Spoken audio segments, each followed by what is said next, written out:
ఎక్కడో కాదు, ఎన్నో మన రాష్ట్రంలో ఎన్నో జరుగున్నాయి. మొన్న తెలంగాణలో కూడా చివరిలో కూడా మార్చిన దాఖలు చాలా ఉన్నాయి. అంతెందుకు, ఈ నియోజకవర్గంలో నాన్నగారే 94లో ఒకరికి బీఫామ్ ఇచ్చినా కూడా వాళ్ళు కాదు అని చెప్పి ఇండిపెండెంట్గా వేసి మళ్ళీ ఒక పార్టీ మద్దతు ఇచ్చిన దాఖలు మన నియోజకవర్గంలో మన దగ్గరే జరిగినాయి. ప్రతి ఒక్కరు కూడా అది గుర్తుపెట్టుకోవాలి. సమయం చాలా ఉంది. సో ఎవరు కూడా అధైర్యపడొద్దు. తప్పనిసరిగా జగన్మోహన్ రెడ్డి గారు మంచి నిర్ణయం తీసుకుంటారని ఇప్పుడు కూడా నాకు ఆయన మీద నమ్మకం ఉంది. ఇది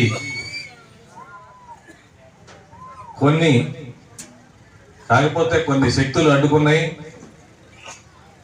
అవన్నీ వారు ఎవరో ఏందో కూడా మీ అందరికి కూడా తెలుసు. వారికి కూడా ఆ యేసుక్రీస్తు మంచి బుద్ధి ప్రసాదించాలని, మంచి ఆలోచన ఇవ్వాలని,